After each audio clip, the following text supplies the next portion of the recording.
ये पुराना डायलॉग है बाउंड्री। 2012 की बात है, 2012। उत्तराखंड के हल्द्वानी में रहने वाली एक लड़की के पास फेसबुक पे अननोन एक फ्रेंड रिक्वेस्ट आती। लड़की उस फ्रेंड रिक्वेस्ट को देखती है। उसमें लड़के ने प्रोफाइल में अपनी तस्वीर के बजाय हॉलीवुड के सुपरस्टार एक्टर लियोनार्डो डिकैप्रियो की तस्वीर लगा रखी थी। लियोनार्डो आपको पता है टाइटैनिक से लेकर बहुत सारी फिल्में में काम किया। तो लड़की उस तस्वीर को देखती है, वो भी लियोनार्डो की फैन थी, लेकिन उस फोटो के नीचे जो नाम लिखा हुआ था वो था कृष्णा सेन। लड़की को पता नहीं क्या लगता है, वो उस फ्रेंड की रिक्वेस्ट जो थी उसको एक्सेप्ट कर लेती है। एक्सेप्ट करने के बाद अब दोनों फेसबुक पे एक दूसरे से बातचीत करते हैं। बातचीत का सिलसिला चलता रहता है, थोड़ा वक्त बीतता है, दोनों में और ज़्यादा बातें होती हैं। फिर इसी दौरान में दोनों के मोबाइल के नंबर भी एक्सचेंज होते हैं। और ये जो लड़की थी ये AA इसने किया था, अच्छी खासी पढ़ी लिखी। कृष्णा सेन ने भी अपने बारे में नहीं छुपाया, उसने कहा वो 12वीं तक पढ़ा हुआ। तो ये सारी चीज़ें चलती रही। आखिर में फिर कृष्णा सेन ने कहा लड़की से कि हम मिलना चाहते हैं और क्यों ना अब इस रिश्ते को एक नाम दें और शादी करते हैं। लड़की भी काफ़ी इम्प्रेस थी, उसने कहा ठीक है पहले मिलते हैं। अब इसके बाद दोनों के मिलने की जगह तय हुई, तारीख तय हुई और आखिरकार ये दोनों हल्द्वानी में ही एक जगह मिलते हैं। कृष्णा सेन टाटा सफारी कार में बेहतरीन कपड़ों में टकिंग किए हुए शर्ट को अंदर पहन के गॉगल्स पहने हुआ, महंगे फ़ोन उतरता है। लड़की उसको देख के बहुत इम्प्रेस होती है, उसके चाल से, उसके ड्रेसिंग से, फिर उसकी बातचीत से। लड़की बड़ी प्रभावित हो गई। फिर दोनों की मुलाकात हुई। लड़की ने अपने घर में ये बात बताई। लड़की के पिता की मौत हो चुकी थी। माँ जो है वहाँ हेल्थ सेक्टर में काम कर रही थी उत्तराखंड में और वही घर चला रही थी। ये लड़की और उसका एक भाई था और घर की पूरी जिम्मेदारी माँ पर थी। धीरे धीरे जब दोनों की बातचीत हो गई और उसका लगा कि शादी करनी चाहिए, तो लड़की ने अपनी सारी परेशानी बताई और उसने कहा कि उसकी माँ ही इस घर को चलाती है और मेरी शादी के बाद माँ और भाई अकेले हो जाएंगे। तो लड़के ने कहा कि तुम फिक्र मत करो, मैं हूँ, तुम्हारी माँ और भाई आज से मेरे माँ और मेरे भाई हैं। लड़की के एक हाथ में कुछ स्किन प्रॉब्लम थी। उसने कहा मुझे ये प्रॉब्लम है। उसने कहा कोई बात नहीं, हम इसका इलाज कराएंगे, मुझे इन चीज़ों से मतलब नहीं है, मुझे तुमसे प्यार है। लड़की उन तमाम बातों से उसकी बहुत ज़्यादा प्रभावित हुई। फिर इसके बाद ये लड़का अपनी माँ और भाई को लेकर एक दिन इस लड़की के घर पहुंचा रिश्ते की बात करने के लिए। इसने बताया कि अलीगढ़ में इसकी फैक्ट्री है, एक फैक्ट्री है, हरिद्वार में भी डालना चाहता है बल्ब की, और पैसे वैसे सब ठीक है। माँ को लगता है इससे बेहतर क्या होगा। फिर वो कहता है कि हम आप लोगों का भी ख्याल रखेंगे। दोनों तरफ से रिश्ता तय हो जाता है और ठीक वैलेंटाइन डे यानी कि वैलेंटाइंस डे 14 फेब 2014, 14 फरवरी 2014 को कृष्णा सेन और उस लड़की की शादी हो जाती है। शादी के बाद 4 साल बीत जाते हैं। अब 2018 आ गया और वही तारीख वैलेंटाइंस डे 14 फेब। ये लड़की हल्द्वानी के एक पुलिस स्टेशन में पहुंचती है 14 फरवरी 2018 को, ठीक उसी तारीख को 4 साल पहले जिस तारीख पे उसकी शादी हुई थी कृष्णा सेन से। और वहां जाकर पुलिस को एक कंप्लेंट लिखाती है। कहती है मेरा पति मुझे टॉर्चर करता है, डॉरी मांगता है, दहेज मांगता है, लेकिन ये सब चीज़ें छोड़ दी। उसने मुझे बिना डिवोर्स दिए हुए और मुझसे बिना अलग हुए हुए उसने दूसरी शादी कर ली। हिंदू मैरिज एक्ट के तहत ये जुर्म है और इसमें गिरफ्तारी का प्रावधान है। अब पुलिस ने जब ये कंप्लेंट देखा उस लड़की का, तो उसने फ़ौरन कृष्णा सेन को तलब किया। घर पुलिस गई, कृष्णा सेन को बुलाकर थाने लाया गया। अब कृष्णा सेन से पूछताछ हुई। इस दौरान में लड़की के बयान पर पुलिस ने 498A डॉरी, बाकी धमकी देना, मारना पीटना और एक और पहली शादी बिना तोड़े हुए, बिना डिवोर्स किए हुए दूसरी शादी करना, उसके तहत FIR दर्ज कर लिया। FIR दर्ज करने के बाद अब कृष्णा सेन को थाने बुलाया गया और उससे पूछताछ शुरू हुई। SHO साहब से लेके बाकी पुलिस के जो अमले थे, सारे मेल पुलिस वाले बैठे हुए हैं। लड़की भी वहीं है थाने में। उसके बाद पुलिस वाले उससे पूछते हैं कृष्णा सेन से कि तुम इसने दूसरी शादी क्यों की इसको बिना डिवोर्स दिए हुए, और तुमने दहेज के लिए इसे तंग किया है, मारा है, पीटा है, तो तुम तो लंबे अंदर जाओगे। कृष्णा सेन सुनता रहा पुलिस के बाद जो भी पुलिस कह रही है, वो सारी धाराओं को भी सुन लिया उसने। सब कुछ सुनने के बाद फिर वो अचानक पहली लाइन बोलता है, मैं लड़का ही नहीं हूँ, मैं लड़की हूँ। अब पुलिस को लगता है कि ये क्या मजाक है, बोला फिर से बोलो। उसने कहा मैं लड़का हूँ ही नहीं, मैं लड़की हूँ। उसने फिर पूछा, उसने कहा मैं लड़की हूँ। अब ये सुनते ही पुलिस वालों के पहले तो ये लगा कि ये बहुत बड़ा कोई नौटंकीबाज है, बेवकूफ़ बना रहा है। तो उन्होंने अपने अरदब में लिया, हड़काया कि अभी तुझे बताता हूँ। तो उसने कहा आप किसी भी डॉक्टर को बुलाओ और मेरा मेडिकल एग्जामिन करो, पता चल जाएगा मैं कौन हूँ। अब उसके जिस तरीके से उसने कहा और उसका जो कॉन्फिडेंस था, उतनी ही देर में उस थाने के तमाम पुलिस वालों के चेहरे पे हवाइयाँ उड़ने लगी। अभी तक जिसे सामने बिठाकर मेल पुलिस वाले पूछताछ कर रहे हैं, अब उन्हें लगा कि अचानक ये क्या हो गया। अगर ये लड़की है तो फिर हमें तो किसी फीमेल पुलिस अफसर से इसको इंट्रोगेट करना चाहिए। इसी दौरान में जो उसके करीब बैठे हुए थे वो पुलिस वालों ने उससे दूरियां बना ली, थोड़ा दूर होकर बैठ गए। इसके बाद डॉक्टर को बुलाया गया, मेडिकल चेकअप हुआ। बाकी रिपोर्ट तो बाद में आती है। मर्द और औरत के बीच में कुछ ऐसी चीज़ें होती हैं जिसके लिए किसी गहराई में कोई एग्जामिन करने की ज़रूरत नहीं है, बड़ी आसानी से पता चल जाता है। और वही हुआ। थाने में डॉक्टर आया, उसने 2 मिनट में डिक्लेयर कर दिया ये लड़की है। अब ये बात सुनते ही पुलिस का पूरा जो थाना है वो तो चौंक ही रहा है। बराबर में वो जो उसकी पत्नी बैठी हुई है, जो 4 साल से उसे अपना पति मान रही है और एक पत्नी के तौर पर उसके साथ रही है, वो लगभग बेहोश होने वाली थी कि ये क्या है, कुछ समझ में नहीं आ रहा है। अब पुलिस के लिए यह था कि ये तो पूरा एफआईआर ही बदल गया। जब वो लड़की है तो ना उस पर 498 ही लग सकता है सेक्शन, न दूसरी शादी की धारा लग सकती है, क्योंकि ये शादी ही जब कानून के दायरे में नहीं आएगा, क्योंकि वो तो लड़की है और लड़की लड़की से शादी कर रही है, लड़का है नहीं। अब पुलिस ने वो सारे एफआईआर और सेक्शन उसको हटा दिए। अब नई एफआईआर लिखी गई, चीटिंग, 420, धोखा देना, ये सारी चीज़ें। अब 498A और सेकेंड मैरिज एक्ट, ये सारी चीज़ें शादी सब किनारे चलेगी। अब ये तो पहला काम हो गया। इधर फुल बीवी अभी सदमे में है कि ये क्या बात है। अब पुलिस भी परेशान हैरान है कि अभी तक जिसको हमने उठाकर बुलाया है, जिसे शायद तोड़ना भी था, मारना भी था, लेकिन वो तो अचानक थाने में बैठे बैठे लड़का से लड़की हो गई। तो ये कहानी है क्या? उन्होंने कहा कृष्णा सेन तुम ही सुनाओ। कृष्णा सेन ने अपनी कहानी सुनानी शुरू की। कृष्णा सेन की कहानी के बाद कृष्णा सेन के साथ 4 साल तक जो उसकी पत्नी बनकर रही, फिर उससे पुलिस ने क्रॉस एग्जामिन किया और उसने भी कहानी सुनाई। इन दोनों की कहानी जो थी उनको मिलाकर अब मैं आपको सुनाता हूँ। यूपी में एक जगह है धामपुर। धामपुर चीनी भी बड़ा फेमस है, बिकता है, ब्रांड है। उसी धामपुर में एक परिवार में पैदा हुआ कृष्णा सेन, लेकिन ये उसका असली नाम नहीं था। जब वो पैदा हुआ, बल्कि हुई थी, तब इसका नाम था स्वीटी सेन, एक लड़की। लेकिन स्वीटी जब 8-10 साल की हुई तभी उसके अंदर एक ये हुआ कि लड़कों जैसा रहना है, बॉब कट बाल, लड़कों के कपड़े भाई के, और यही पहनकर वो घर से बाहर निकलती है, ऐसे ही स्कूल कॉलेज, और लड़कियों से दोस्ती नहीं रखती, लड़कों से दोस्ती रखती। माँ बाप को लगा कि बचपना है, थोड़ी बड़ी होगी तो लड़की जो वाली चीज़ें हैं वो इसके अंदर आ जाएंगी, लेकिन वो बदली नहीं, धीरे धीरे बड़ी हुई और सिर्फ उसके लड़के दोस्त। ज़िंदगी ऐसी ही चलती रही। इसके बाद उसने फेसबुक और तमाम जगहों पे अपने अकाउंट खोले थे। 2012 में उसने हल्द्वानी की एक लड़की को फेसबुक रिक्वेस्ट भेजा। उसके बाद उसके घर गया।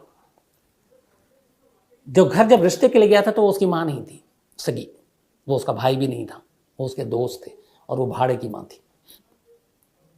शादी की बात हो गई। शादी की जब बात हो गई तो उसने कहा कि एक तो फैक्ट्री अलीगढ़ में, हरिद्वार में खोलना है।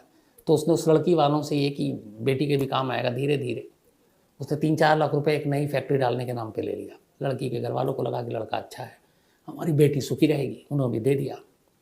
और इसके बाद आखिरकार शादी की तारीख तय होती है 14 फरवरी 2014।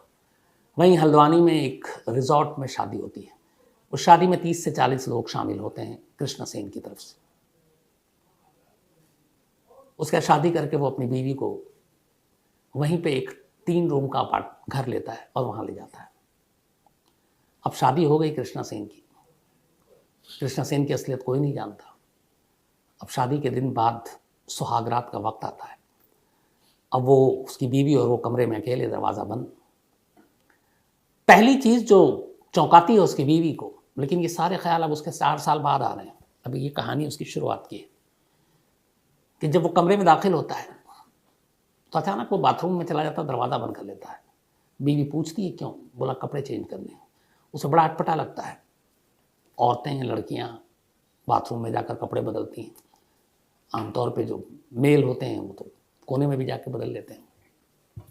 उसने देखा कि वो टॉप और टी शर्ट और शॉर्ट पहनकर निकला। अब बीवी है, सुहागरात है। बीवी ने उसे गले लगाने की कोशिश की, पर उसने गले लगाकर उसको दूर कर दिया। उसने कहा कि शादी वादी हो गई, बहुत थक गया हूँ। बीवी ने कहा हो सकता है थक गया हो, चलो सो गई। अगले दिन सुबह ही उसने उठ के देखा उसका पति शेव कर रहा है, बाकायदा दाढ़ी वाड़ी बनाई। अगले दिन भी उसने कुछ बहाना कर दिया। अब पति पत्नी के अभी तक दोनों के बीच में रिश्ते कायम नहीं हुआ। 2-3-4 दिन बीता, इसके बाद वो बिजनेस के सिलसिले में कहकर के अलीगढ़ जा रहा हूँ चला गया, कभी और वो अब शादी के बाद 1-1 हफ्ता 10-10 दिन तक बाहर रहने लगा। जब घर आता तो बहुत लेट आता, बीवी से कोई ना कोई बहाना करता। इस दौरान में उसने बीवी के घर वालों से और भी कुछ पैसे लिए, करीब कुल मिलाकर 8.5 लाख रुपए उसने ले लिए। और इधर एक पत्नी को उसके पति के साथ जो रिश्ते होने चाहिए थे वो बने नहीं, लेकिन पत्नी को कभी कोई शक नहीं हुआ। बीच में ये लोग तीर्थ यात्रा पे गए। एक बार ये तीर्थ यात्रा पर जा रहे थे तो बहुत तेज उसको वॉशरूम जाना था।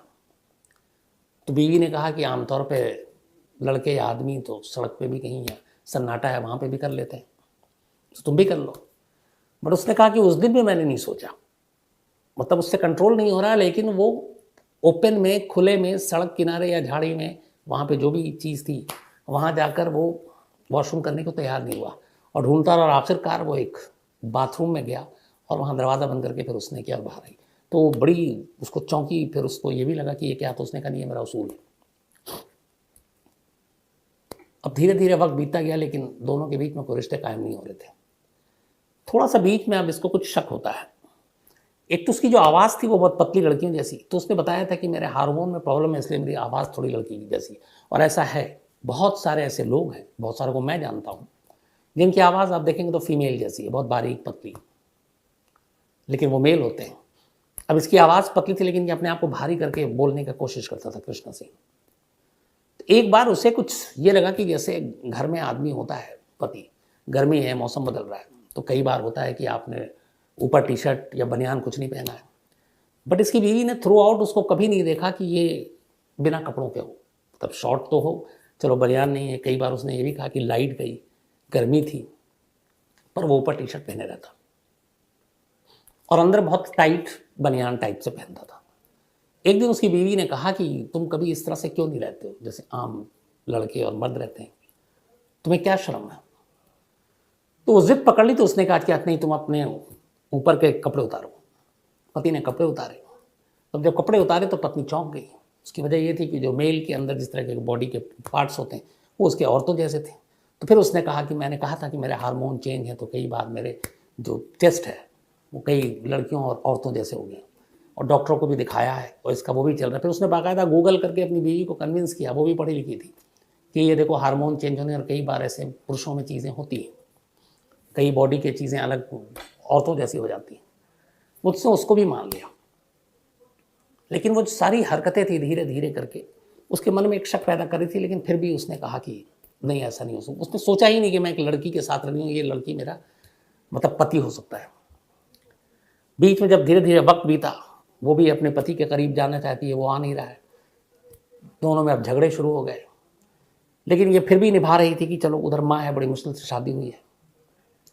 फिर 4 साल के अंदर, पौने 4 साल में अचानक उसे पता चलता है कि उसके पति ने एक दूसरी शादी कर ली है। अब यहाँ पे एक दूसरी कहानी होती है कि 2016 में इस कृष्णा सेन का एक दोस्त था, उस दोस्त की एक बहन थी, उसे घर आना जाना था। अब इसने उसको अपने प्यार के जाल में फंसा लिया और उस लड़की से भी शादी कर ली। अब उस शादी की बात जो है वो छुपी नहीं, घर तक भी आ गई। अब पहली बीवी नाराज, उधर वो दूसरी शादी करके उसको भी ले आया। कुछ वक्त तो ऐसा था कि दोनों बीवी एक ही छत में, एक ही घर में, दोनों तीनों साथ रहते थे। तो जब ये हुआ तो उसने अब तक तो बर्दाश्त किया था, लेकिन दूसरी बीवी या सौतन का आना उसे बर्दाश्त नहीं हुआ। और इसी के बाद वो 14 फरवरी 2018 को, अच्छा, उसने जो दूसरी शादी की उसने उसी रिजॉर्ट में जाकर की जिस रिजॉर्ट में इसने 14 फरवरी 2014 को पहली शादी की थी। तो 4 साल बीत गए। आखिरकार पहली बीवी के सब्र का बांध टूट गया और वैलेंटाइंस डे के ही दिन, जिस दिन उसकी शादी हुई थी, उसी दिन को चुना और वो पुलिस स्टेशन पहुंची और उसने ये कंप्लेंट लिखाई। उसके बाद ये कहानी खुली। अब दूसरी बीवी को बुलाया गया थाने में, दूसरी बीवी से पूछा गया। दूसरी बीवी ने कहा कि मुझे तो कुछ वक्त रहने के बाद ही एहसास हो गया था कि ये मेल नहीं है, कुछ गड़बड़ है और ये लड़की है। तो पुलिस ने कहा फिर तुम खामोश क्यों रही? उसने कहा कि एक तो इसने मुझसे बहुत सारे पैसे ले रखे थे, दूसरा धमकी दिया था कि अगर तुमने ये राज खोला तो तुम्हें और तुम्हारे घर वालों को मार डालेंगे। तो मैं डरी हुई थी और इस डर से, और दूसरा एक बदनामी भी होती मेरी भी और ख़ानदान की भी कि एक लड़की से ही शादी कर दी मेरे घर वालों ने और मैंने भी कर ली, तो फिर हम सोसाइटी समाज में क्या मुँह दिखाते। तो इज्जत और डर दोनों चीज़ें ऐसी थी जिसकी वजह से मैं खामोश थी। अब जब ये सारी कहानी आई तो सबसे बड़ा सवाल यह था कि एक लड़की आखिर लड़का बनकर दो लड़कियों से शादी करके क्या हासिल करना चाहता था। पुलिस ने अब कृष्णा सेन उर्फ स्वीटी से यही सवाल पूछा। तो उसने जो कहा, उसने ये कहा कि मैंने बहुत सारे लोगों से पैसे लिए। और पुलिस ने फिर जब इंक्वायरी की तो पता चला बहुत सारे, कम से कम 2-3 दर्जन लोगों को नटवाला, लेडी नटवाला इसने बेवकूफ़ बनाया। कुछ को लड़की बनकर पैसे लिए, कुछ को लड़का बनकर, जहाँ जैसे फ़ायदा मिलता। और ये दोनों शादी भी उसने पैसों के लालच में किया। और इन पैसों के लालच के अलावा उसके अंदर एक वो था कि मुझे लड़का बनना और लड़का बनकर रहना और दुनिया को ये यकीन दिलाना है कि मैं लड़का हूँ। और ये दुनिया तभी यकीन मानेगी कि मैं लड़का हूँ जब मैं किसी लड़की से बाकायदा एलानिया शादी करूँ। और उसी सनक में इसने 2 लड़कियों से शादी की। पुलिस ने बाद में इसके घर से इसके सारे पेपर वेपर जब निकाले, 12वीं तक पढ़ा हुआ था, तो इसके आधार कार्ड और राशन कार्ड मिले। आधार कार्ड में हर जगह इसका नाम कृष्णा सेन, जेंडर मेल, और आधार कार्ड में डेट ऑफ बर्थ है 90 से 93 के बीच की पैदाइश। लेकिन जो पासपोर्ट, वो राशन कार्ड है, उस पर इसका नाम स्वीटी सेन, जेंडर फीमेल। तीनों कैरेक्टर की कहानी सामने आई। अब आलम यह था कि जो दोनों बीवियां थीं वो इस सिचुएशन में फंस गई कि सच बताऊं तो किसको बताऊं। ये राज खुल गया और लोगों को पता चला कि एक लड़की की शादी एक लड़की से हुई। 4 साल तक वो उसकी पत्नी बनकर रही और उसे पता ही नहीं चला कि वो मर्द है कि औरत है। दूसरी बीवी के सामने भी यही सिचुएशन कि उसकी शादी हुई और 2 साल तक वो रही और उसे भी नहीं मालूम, हालांकि उसे बाद में पता चल गया। लेकिन समाज और लोगों को, पड़ोसियों को, रिश्तेदारों को पता चलेगा तो क्या कहेंगे। इस शर्म, झिझक, डर, धमकी, इन सारी चीज़ों ने मिलाकर ऐसे हालात पैदा कर दिए कि एक लड़की, 2 लड़कियों की उसने ज़िंदगी बर्बाद की और वो काम किया जो शायद अपने देश में और किसी ने ऐसा नहीं किया हो। तो 498 या बाकी सेक्शन तो हटे, 420 से लेके बाकी चीज़ें उसके ऊपर लगाई गई धारा। लेकिन फिर आखिरी ये भी है कि उसको जेल भेजा गया और बाद में जेल से कृष्णा सेन जमानत पर बाहर आ गया, या यूं कहें कि स्वीटी सेन जमानत पर बाहर आ गई। और वो दोनों लड़कियां अपने आप को अब उसकी परछाई से और इस सच्चाई से, इस कहानी से दूर रखना चाहती हैं। और इसीलिए हम सभी का भी फ़र्ज़ है। मैंने उन दोनों लड़कियों का नाम शुरू से आखिर तक इसलिए नहीं लिया क्योंकि उनके सामने अभी पूरी ज़िंदगी पड़ी है, अभी उनकी उम्र भी इतनी नहीं है, तो दोबारा घर बसा सकती हैं, दोबारा नई ज़िंदगी शुरू कर सकती हैं। और ऐसी चीज़ें जब पता चलती हैं या तस्वीरें लोग देखते हैं, नाम सुनते हैं, तो फिर दूसरों पे हंसना बहुत आसान होता है। तो ऐसे लोगों की कमी नहीं है जो हंसेंगे भी, मजाक भी उड़ाएंगे। लेकिन यहाँ ये देखिए कि इनका कोई कसूर नहीं था और उसने अपने आप को जिस तरीके से पेश किया, वैसे ही लड़कों की तरह कपड़े पहनना, वैसे ही बाल बनाना, गॉगल्स पहनना, सफारी गाड़ी को उस तरीके से ड्राइव करना जैसे मेल चलाते हैं, तो उसके पूरे हाव भाव, चाल चलन, बोलने, उठने, बैठने, हर चीज़ में एक लड़के वाली बात झलकती थी। तो कभी किसी को शक नहीं हुआ। और इसी का फ़ायदा उठाकर एक लड़की अपने आप को लड़का बताकर 2 लड़कियों से शादी करके 4 साल तक बेवकूफ़ बनाता रहा। एक मुझे याद है, इसी क्राइम तक कहानी में मैंने पहले सुनाया था, एक जासूस था जो शायद 30-35 साल तक, बल्कि 15-20 साल तक वो बीवी बनकर रहा, और जबकि वो मेल था और उसके पति को एहसास ही नहीं हुआ कि मैं जिसके साथ इतने सालों से हूँ वो मेल नहीं बल्कि फीमेल नहीं बल्कि मेल है। तो दुनिया में ऐसी कहानियाँ भरी पड़ी हुई हैं जो चौंकाती हैं। तो आज कहानी में इतना ही। कल कहानी के बाद सिलसिला छूट गया था, कुछ लोगों ने भी कहा। उसकी वजह ये थी कि कहानी मैंने परसों ही रिकॉर्ड कर दी थी, कल बहुत सारे काम थे। तो बहुत सारे लोगों आप ही कहते हैं कि अगर काम हो तो आप कहानी पहले रिकॉर्ड कर लें, तो परसों कहानी रिकॉर्ड कर ली, इसलिए वो सिलसिला छूट गया था। लेकिन आज जारी है। बी महेश कुमार जी, इनका आज जन्मदिन है, तो हैप्पी बर्थडे महेश साहब। अमित प्रसाद टेल्को से भेजा है इन्होंने, जमशेदपुर। इसके अलावा कीर्ति चौकियाल जी का भी आज जन्मदिन है, हैप्पी बर्थडे कीर्ति जी। और चक्रांधर चकलियाल, सुमित्रा जी, श्रुति, मधुसूदन और दिविशा, इन्होंने भेजा है। इसके अलावा नीनांद चैतन्य तयावाड़, इनका भी आज जन्मदिन है, तो हैप्पी बर्थडे नीनांद जी। और टी चैतन्य साहब ने भेजा है। अमन मेश्राम का भी आज जन्मदिन है, तो हैप्पी बर्थडे अमन। और शशि भूषण तिवारी जी ने भेजा है। इसके अलावा जेमी सुल्ताना, इनका भी आज जन्मदिन है, असम से हैं, हैप्पी बर्थडे सुल्ताना जी। प्रिया संजय ढोके, बल्कि धोखे, पहली बार ये नाम सुन रहा हूँ, धोखे खाए तो बहुत है, लेकिन नाम किसी का हो या तो मैं गलत नहीं हूँ तो आप मुझे करेक्ट कर दीजिएगा। तो प्रिया संजय धोखे, इनका भी आज जन्मदिन है, हैप्पी बर्थडे। शेखर शर्मा जी ने भेजा, उनकी पत्नी है। शरण कुमार, इनका बर्थडे कल था 21 तारीख को। ये एक ब्लाइंड स्टूडेंट हैं, गोरखपुर के विलोम जिले से आते हैं। आपका मेल पढ़ा, पक्का कभी मैं श्रवण जी उधर आऊँगा, आपसे मुलाकात करूँगा। आप हमेशा अच्छे रहें। इसके अलावा शबाना अंसारी, इनका भी कल जन्मदिन था, तो हैप्पी बर्थडे शबाना। और ये वसीम जी की पत्नी है, भिवंडी से हैं। तन्वी चौहान, इनका भी जन्मदिन है, कैलाश राणा ने भेजा है रायपुर से, तो हैप्पी बर्थडे तन्वी। इसके अलावा दीपक यादव, इनका भी आज जन्मदिन है, हैप्पी बर्थडे दीपक, हरिद्वार से हैं ये।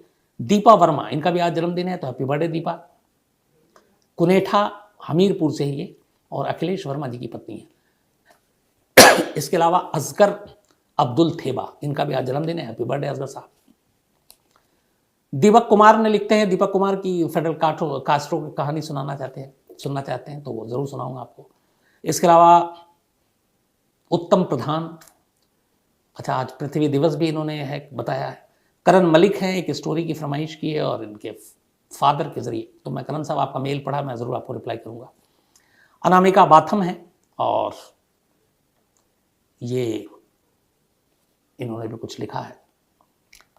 इसके अलावा फुजैल अंसारी है, इन्होंने कल कहा था कि कल आपने विश नहीं किया, मैंने आपको शुरू में बता दिया आज। धनंजय सिंह हैं। इसके अलावा विक्रम कुमार हैं, अवि कृष्णा हैं, कौशल कुमार हैं, सुदीप देव हैं, असम से, एक स्टोरी की फरमाइश की है। अखलाक अहमद ने भी एक स्टोरी की फरमाइश की है। सुरेश कुमार राणा नेपाल से, इन्होंने भी स्टोरी की फरमाइश की है। खादर शरीफ है, इन्होंने भी की है। इसके अलावा अनुराग गुप्ता है, नरेश थापा है, कुमार उदित हैं, और शगुफ्ता अकबर हैं पाकिस्तान से, और एक स्टोरी की इन्होंने भी फरमाइश की है। साथ में आज सविता और आकाश कुमार, इनकी भी एनिवर्सरी है, तो आप दोनों को, सविता जी और आकाश जी, आपको बहुत बहुत बधाई। तो आज कहानी में इतना ही। बस कहानी खत्म करूं उससे पहले एक मशवरा लाइट हल्के में, कभी भी किसी की शादी हो रही है आपके आसपास किसी जानने वाले की, तो ज़रूर चेक कर लीजिएगा।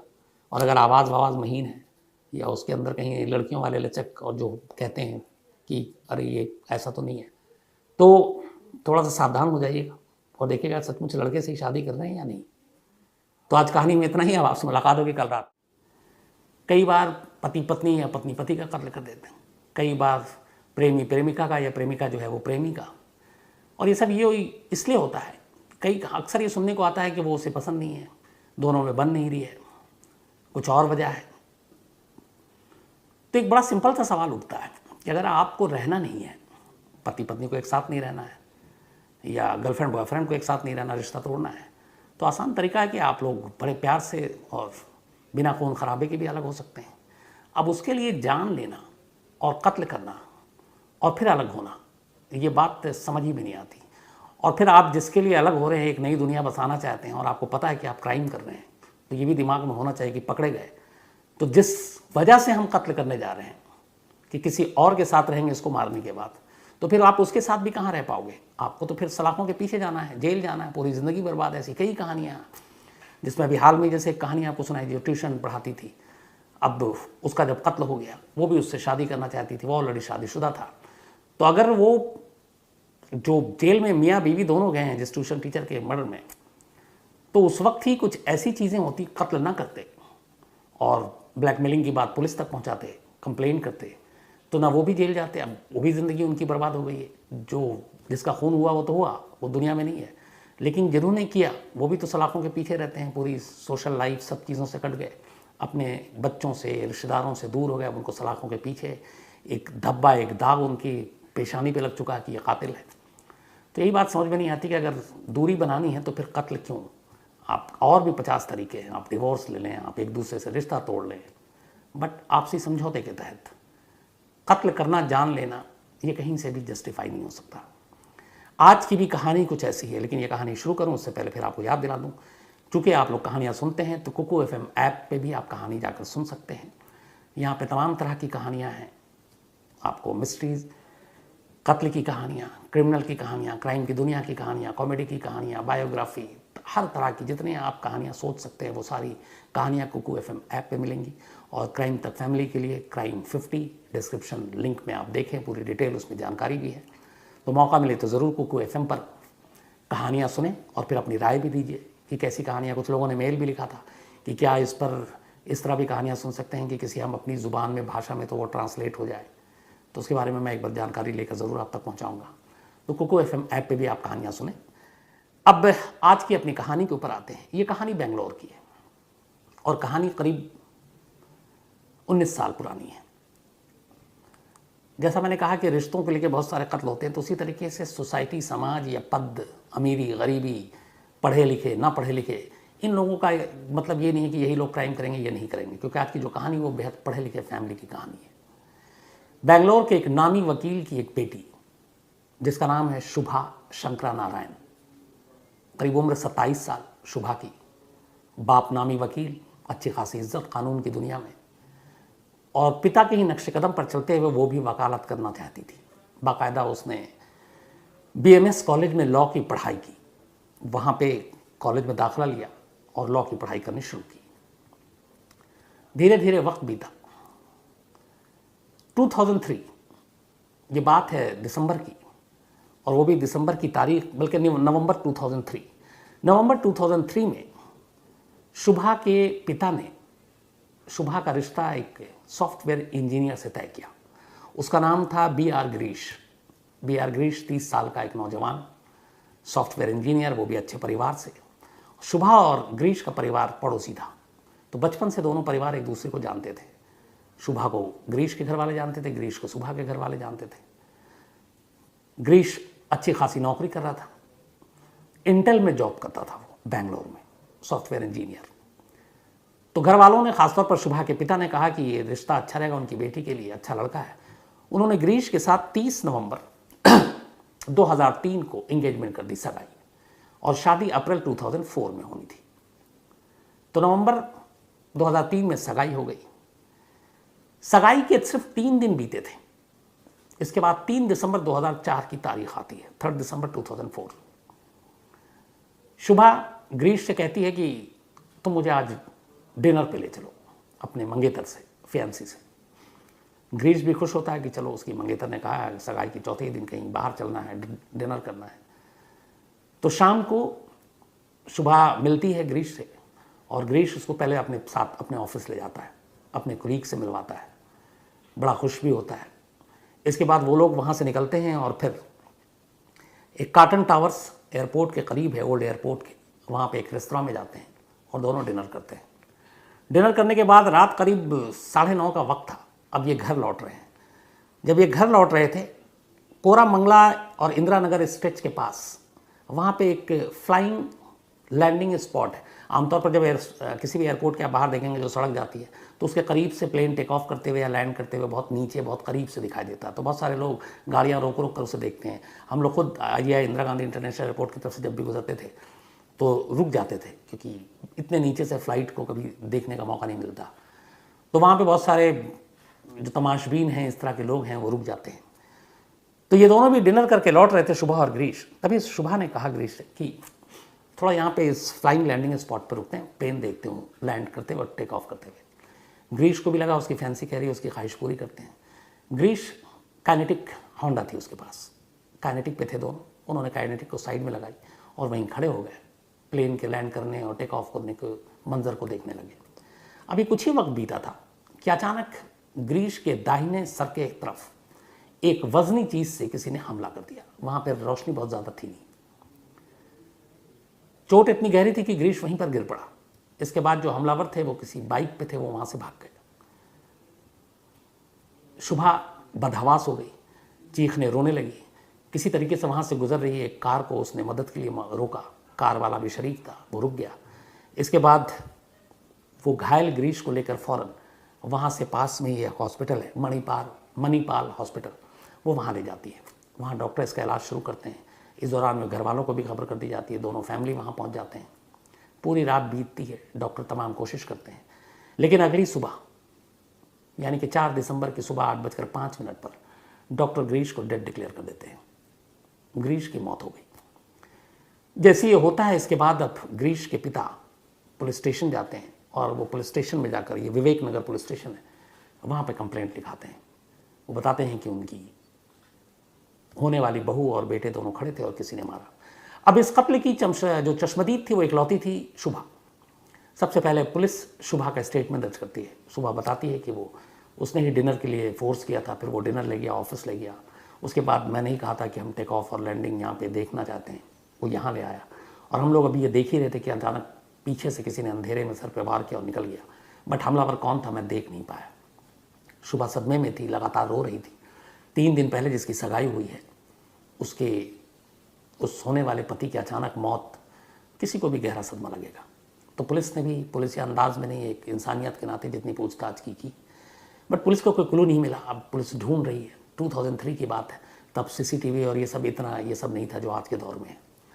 बट पुलिस अपने केस में लगी रही। विवेक नगर पुलिस के जो आईओ थे, इन्वेस्टिगेटिंग अफसर, कई दिन तक उन्होंने जांच की, जैसे स्पॉट पे, बाकी हर तरह से, कोई पुरानी दुश्मनी, कोई और सगाई, कहीं गिरीश का किसी और लड़की के साथ कोई चक्कर, कोई ऐसा एंगल, लेकिन कोई कामयाबी नहीं मिली। इसी दौरान में फिर पुलिस ने हर एक चीज़ चूँकि तफ्तीश की थी, तो जो सगाई हुई थी 30 नवंबर को, पुलिस ने कहा कि उसके वीडियो को देखते हैं, क्योंकि वीडियो शूट हुआ था। शादी सगाई में हमारे यहाँ एक तरह का फैशन है, हम लोग करते हैं। तो उन्होंने कहा कि शायद उसमें देखें, उसमें कोई ऐसी चीज़ नज़र आए, कोई दुश्मन नज़र आए, कोई ऐसा कैरेक्टर नज़र आए जिससे इस केस को सॉल्व करने में आसानी हो। तो आईयू ने बैठकर अब गिरीश और शुभा की सगाई के वीडियो देखने शुरू किए। हर एक मेहमान के चेहरे को टटोलना शुरू किया, शुरू से आखिर तक।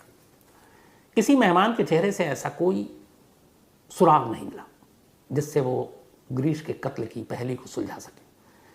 हर मेहमान, हर रिश्तेदार के चेहरे पर नजर डालते डालते डालते अचानक आईओ की नजर शुभा के चेहरे पर पड़ी। जब उसने वीडियो देखना शुरू किया, उस पुलिस अफसर ने, इंस्पेक्टर ने, आईओ ने, इन्वेस्टिगेटिव अफसर ने, तो उसका पहला मकसद यही था कि इस सेरेमनी में आए हुए लोगों के चेहरों को पढ़ूं और कुछ ना कुछ उसमें से निकालूं।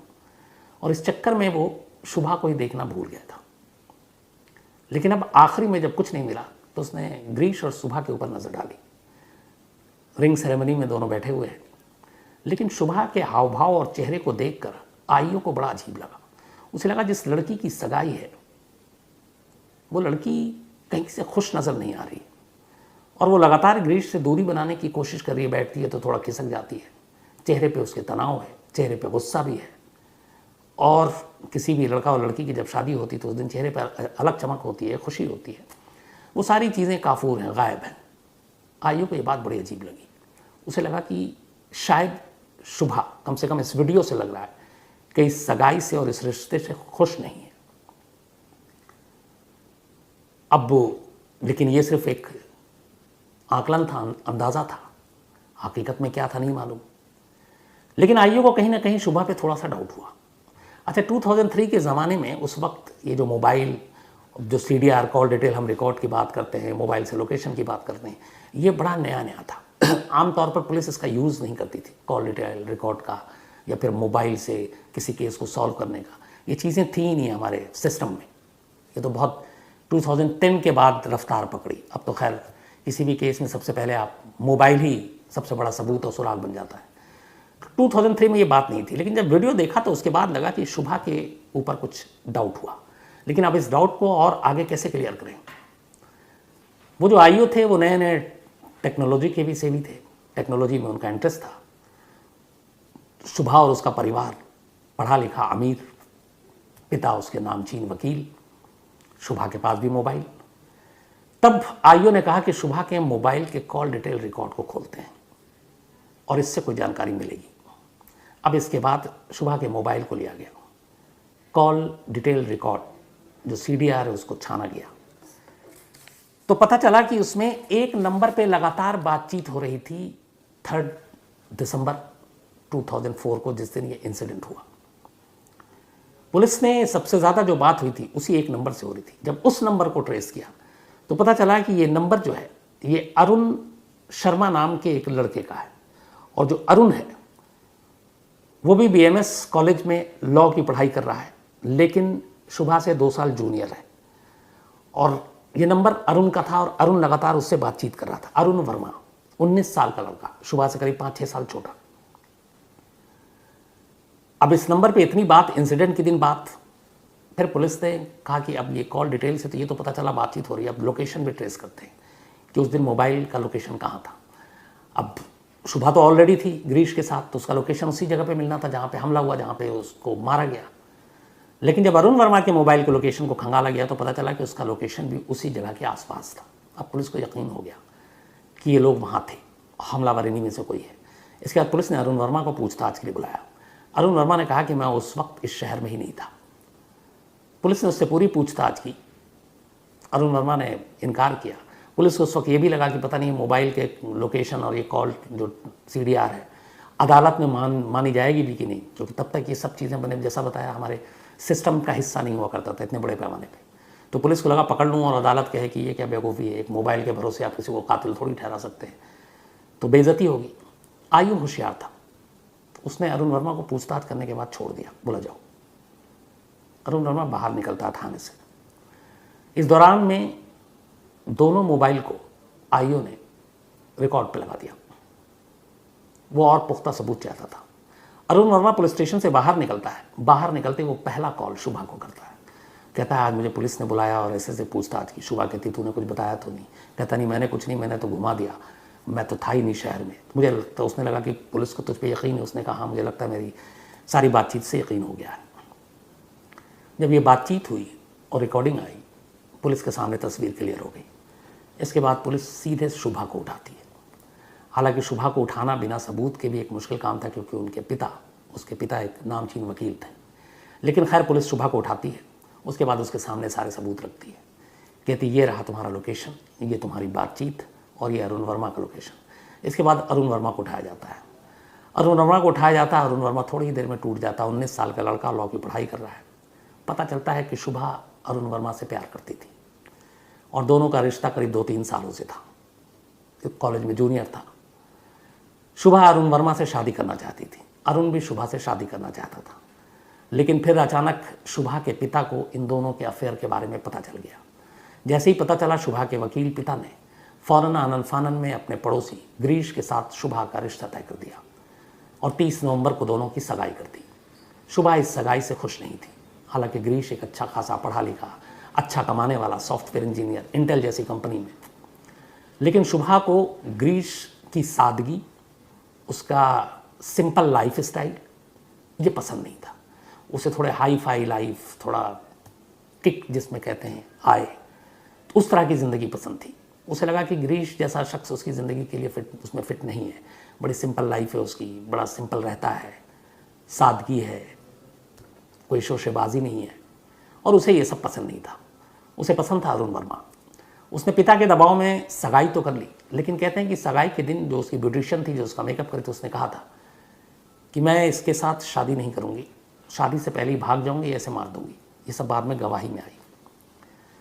तो जब शादी नहीं करनी थी, सगाई हो गई। सगाई के बाद शुभा लगातार परेशान थी। अरुण वर्मा से उसने बात की।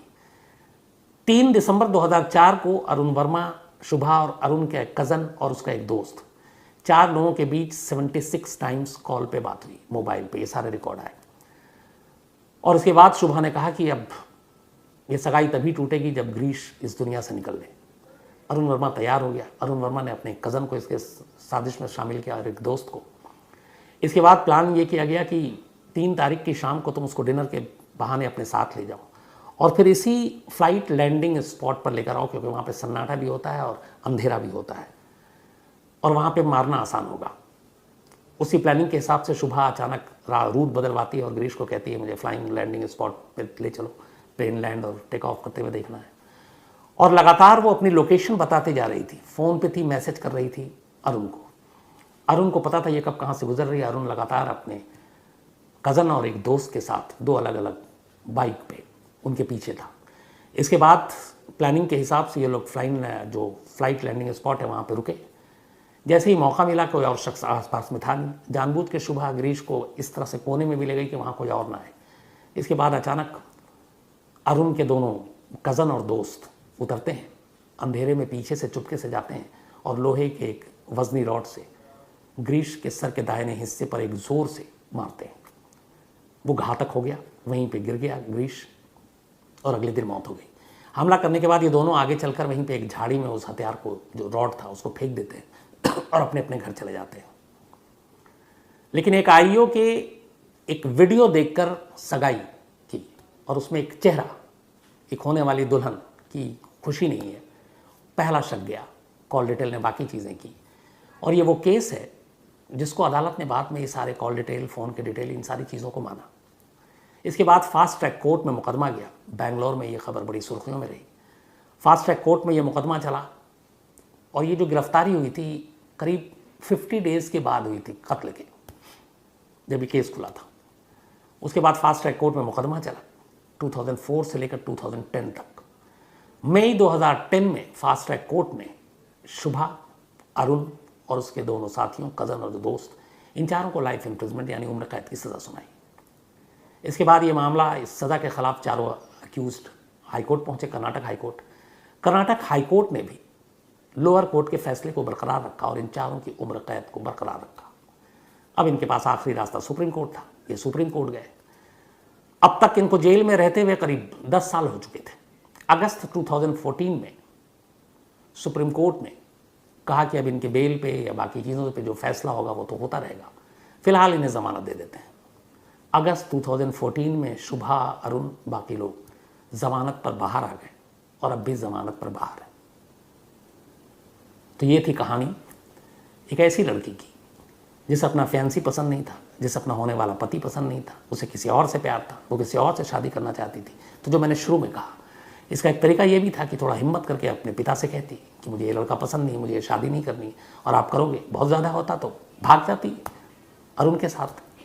कम से कम किसी माँ बाप का एक जवान बेटा तो नहीं खोता। उन माँ बाप पे क्या बीती होगी।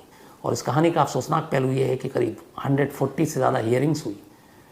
गिरीश के माँ बाप वैसे ही टूट चुके थे उसकी मौत के। उसके पिता लगातार अदालत में जाकर हाजिरी लगाते, हियरिंग सुनते। उन्हें बस एक ही उनकी तमन्ना और दुआ थी कि उनके बेटे के कातिलों को कड़ी से कड़ी सज़ा मिले। लेकिन जब अदालत ने फैसला सुनाया उम्र कैद, उससे पहले ही उनके पिता की मौत हो गई थी सदमे की वजह से। तो बेटा बेवक्त जिसकी जान ले ली, पिता सदमे में चल बसे, पूरा घर उलट पुलट होकर रह गया। और किसकी वजह से? एक लड़की की वजह से। उसे नहीं करनी थी शादी, नहीं करनी थी सगाई, तो साफ मना कर देती। गिरीश से भी शेयर कर सकती थी, हो सकता था गिरीश ही उसके घर वालों को समझा देता। लेकिन अब वो कातिल हो गई। जिसके प्यार में उसने कत्ल किया वो भी कातिल बन गया। और अब दोनों, एक ठप्पा लगा हुआ जिनके ऊपर कत्ल का वो दाग है, वो भी लग गया है। तो मालूम नहीं लोग ये सब करने से पहले ऐसा सोचते क्यों नहीं है। तो ये थी अफसोसनाक कहानी। और इस कहानी की फरमाइश की थी, खासतौर पर मैं बताऊँ कि भारती चिम्मद, ये मेलबर्न में है भारती, और इन्होंने बहुत ज़माने से इस कहानी के बारे में फरमाइश की थी। तो आज ये पूरी हुई। Thank you so much Bharti ji, आपकी वजह से बाकी क्राइम तक मैं फैमिली मेम्बर ने भी ये कहानी सुनी। तो मैं वापस आ गया, लेकिन इस बार कपड़े भी चेंज हो गए। टी शर्ट थी, अब शर्ट में आ गया, और उसकी एक वजह है, कहानी ख़त्म कर ली। उसके बाद मुझे एहसास हुआ कि अपना सिलसिला जो है वो बीच में रुक गया था। ना बर्थडे विश, ना एनिवर्सरी विश, ना आप लोगों के मेल जो इतनी मेहनत से मैं नोट करता हूँ, लाता हूँ, खुद से पढ़ता हूँ, देखता हूँ, तो छूट गया। और वो कहानी चूँकि रिकॉर्ड कर ली थी, अब वो टी शर्ट तो घर में है, तो आज यही पहन कर आया था घर से। तो मैंने कहा आप कपड़े चेंज हो जाएं, लेकिन दिल बदलना नहीं चाहिए। दिल, जज्बात, मोहब्बत वैसी रहनी चाहिए। तो कोई बात नहीं, कपड़े चेंज हैं लेकिन सिलसिला वही है। तो कहानी ख़त्म करूं उससे पहले सिलसिला जो मैं भूल गया था उसके लिए माफ़ी। आज शाइला, इनका जन्मदिन है, तो हैप्पी बर्थडे शाइला। और इंदु शुक्ला जी ने भेजा है कनाडा से। Thank you so much Indu Shukla ji, आपके मेल के लिए, आपके प्यार के लिए, और हैप्पी बर्थडे शाइला। इसके अलावा आज मुस्कान का भी जन्मदिन है, तो हैप्पी बर्थडे मुस्कान। और ये प्रिंस जी की पत्नी है ईवान का भी आज जन्मदिन है, हैप्पी बर्थडे ईवान। और इकबाल के बेटे हैं, ये ब्रिस्बेन से भेजा है इन्होंने। रमेश चौहान कोल्हापुर से, इनका भी आज जन्मदिन है, हैप्पी बर्थडे रमेश। रश्मि ठक्करन, इनका भी आज जन्मदिन है, तो हैप्पी बर्थडे रश्मि। और इनकी मम्मी जो हैं लौंग लता, इनके बारे में इन्होंने लिखा कि हम दोनों जो हैं आपकी कहानी सुनते हैं और आप हम दोनों के लिए नींद की गोली हैं। तो थैंक यू वेरी मच रश्मि, एक तो तुमको हैप्पी बर्थडे और मम्मी को भी मेरा हेलो बोलना, नमस्ते बोलना। रोहिणी मिश्रा जी का भी आज जन्मदिन है, तो हैप्पी बर्थडे रोहिणी, और लखीमपुर खीरी से हैं ये। मोनिका सोई, इनका भी आज जन्मदिन है, हैप्पी बर्थडे मोनिका। और मनोज, याशिका और निखिल सोई ने भेजा है। इसके अलावा मोहम्मद जैन, इनका भी आज जन्मदिन है, हैप्पी बर्थडे मोहम्मद जैन। और ये भेजा है इनके वालिद पिता फादर तौसीफ अहमद सिंधी जी ने। साथ में नेबराज शर्मा का भी आज जन्मदिन है, असम से, हैप्पी बर्थडे नेबराज। इसके अलावा पवन एंड श्वेता गंगवार, इन दोनों क्राइम तक फैमिली मेंबर हैं। अभी 4 मार्च को उनकी शादी हुई है, तो पूरी क्राइम तक फैमिली की तरफ से आप दोनों को शादी की बहुत बहुत शुभकामनाएं, मुबारकबाद। मिलजुल के रहिए, अच्छे से रहिए, नो लड़ाई झगड़ा। शुभम कुलूरकर हैं, और ये श्रीलंका में जो हालात आजकल चल रहे हैं उसके बारे में जानना चाहते हैं। श्रीलंका में इधर आप लगातार सुन रहे होंगे महंगाई बहुत हो गई है, और उसकी वजह ये है, जो मेरी समझ है जितनी की, श्रीलंका में हर चीज़ महंगी हो गई है। कह रहे हैं कि वहाँ जो है वो दूध पेट्रोल से भी ज़्यादा महंगा है। चावल, दाल, घी, तेल, बिजली, गैस, सब्ज़ी, सब के दाम 10-10, 20-20, 50 गुना ज़्यादा हैं। लोगों के पास पैसे हैं खरीदने के लिए सामान नहीं। अचानक असल में ये हुआ कि एक तो श्रीलंका में ऐसा क्यों हुआ, ये वहाँ पे सरकार ने इमरजेंसी भी लगाई, एक तो कुछ सरकार की पॉलिसी, दूसरा 2020 से कोरोना ने पूरी दुनिया में कोहराम मचाया। सबसे ज़्यादा असर इसका श्रीलंका पे पड़ा। श्रीलंका 3 चीज़ों की वजह से खुशहाल और ठीक ठाक रहता है। एक है चाय की पत्ती, चाय पूरी श्रीलंका में चाय से वहाँ से निकल कर दुनिया भर में बेचते हैं। मसाला, कपड़े, कॉटन श्रीलंका के बहुत फेमस हैं। तो ये सारी चीज़ें, और टूरिज़्म, उनका जीडीपी का 10% टूरिज़्म है श्रीलंका का। तो चाय, कपड़े, टूरिज़्म सब कोरोना खा गया। टूरिस्ट वहाँ आए नहीं, कोरोना की वजह से कहीं नहीं निकल रहे थे। चाय की इस पर भी असर पड़ा, कपड़ों की इंडस्ट्री पे भी असर पड़ा, और धीरे धीरे उनकी माली हालत बिगड़ती गई, कर्ज बढ़ता गया। विदेशों से बहुत सारा कर्ज ले रखा है, विदेशी मुद्रा जो है वो उनका धीरे धीरे कम होता गया। इन सारी चीज़ों ने मिलकर बदहाली पैदा कर दी, और अब आलम यह है कि वहाँ 13-13, 14-14 घंटे बिजली नहीं है, गैस नहीं है। खाने के लिए लोग 500-500 किलो रुपए शायद चावल बिक रहे हैं, तो उनके करीब 300 रुपये जो है वो $1 के बराबर है अमेरिकन। तो ये सारी चीज़ों ने वहाँ पे अजीब महंगाई कर दी है। कभी डिटेल में और भी मैं आपको इसकी कहानी सुनाऊंगा। इसके अलावा पारुल अमरदीप सिंह, ये सीटल यूएसए से हैं। थैंक यू सो मच आप दोनों के मेल के लिए, और मैं पक्का कभी आऊँगा तो ज़रूर हम लोग खाना खाने साथ चलेंगे।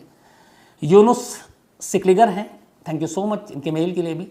और उन्होंने कहा कि काफ़ी कुछ क्राइम तक की कहानियों से इंस्पायर भी हुए हैं, कुछ मुश्किल के वक्त आए। सब वक्त एक जैसा नहीं होता है यूनुस साहब, आज तकलीफ़ है तो कल अच्छे भी दिन आएंगे, इसलिए हमेशा सब्र रखें और भरोसा रखें ऊपर वाले पे। आंचल सिंह हैं, और ये एम्प्रेसी केस जो छत्तीसगढ़ की है उसके बारे में इन्होंने पूछा था कि कोई न्यूज़ चैनल इसको कवर क्यों नहीं कर रहा है। तो मैंने कई बार आपसे और भी कहा है कि न्यूज़ चैनल की भी अपनी अपनी प्रायोरिटी होती है।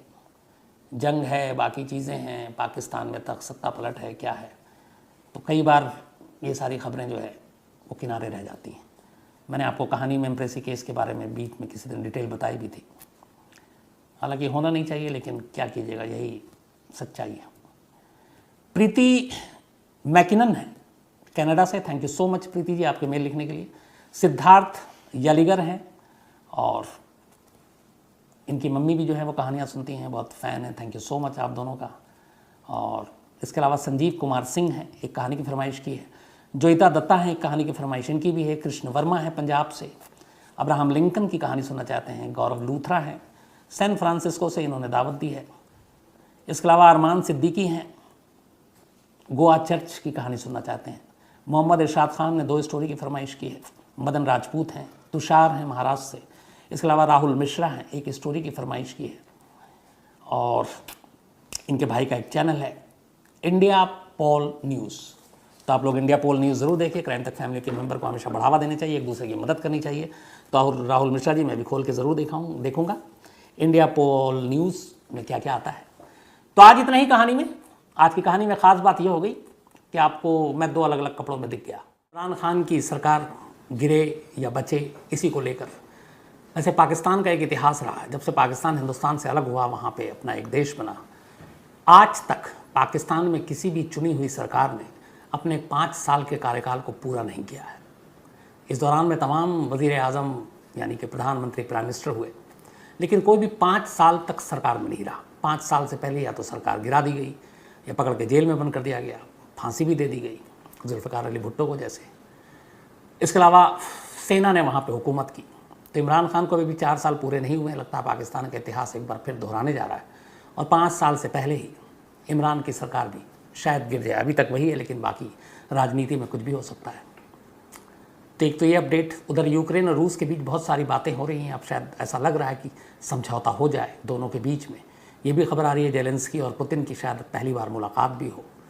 तो दुआ यही है कि जंग ख़त्म हो जाए, ये बर्बादी थम जाए। तीसरी चीज़, एक दिल दहला देने वाली खबर छत्तीसगढ़ से आई थी। अपने क्राइम तक फैमिली के मेंबर ने भेजा भी इसे, बहुत सारे लोगों ने। ये छत्तीसगढ़ में एक जगह है, सूरजपुर डिस्ट्रिक्ट है, और उसमें एक गाँव है जरही या जरही। एक 17 साल की बच्ची, एक 17 साल की लड़की स्कूल से लौटी। 24 फ्राइडे का दिन था, घर में अकेली थी। पिता हॉस्पिटल में एडमिट थे, उन्हें कैंसर है। माँ साथ में थी, भाई बाहर खेल रहा था। और जिस पड़ोसी पे सबसे ज़्यादा इन लोगों को भरोसा था, जिस पड़ोसी को कई बार अपने घर की चाबी तक दे देते थे, उस लड़के ने उनके भरोसे को तोड़ा। इस लड़के का नाम था बाबा खान। बाबा खान ने 24 तारीख को इस लड़की को अकेले देखा, उसके घर में दीवार फांद कर घुसा, उसके साथ रेप किया। रेप करने के बाद जब लड़की ने कहा मैं सबको बता दूंगी, फिर उसने उसी के स्कार्फ से उसका गला घोंटा। कत्ल करने के बाद उसे लगा फंस ना जाऊं, उसने उसकी लाश को पंखे से टांग दिया। और फिर सुसाइड केस को बनाने के लिए उसने उस लड़की के हाथ पे बाकायदा सुसाइड नोट लिखा, और ऐसा लिखा कि जैसे लड़की ही लिख रही है, हथेली से लेकर ऊपर की तरफ, कंधे की तरफ। लेकिन वो गलती कर बैठा था। कोई भी अपने हाथ से अगर दूसरे हाथ पर लिखता है तो वो पीछे की तरफ से नहीं लिख सकता है। शायद उस लड़की का हाथ यूँ होगा तो उसने यूँ लिख दिया, जबकि यूँ लिखना था, जबकि यूँ लिखा है। और उस लड़की के हाथ पर उसने एक लड़के का नाम लिखा जो इस लड़की का दोस्त था, कि मैं उसकी वजह से अपनी जान दे रही हूँ। लेकिन वो ये चीज़ों को छुपा नहीं सका और आखिरकार पुलिस ने बाबा खान को पकड़ लिया।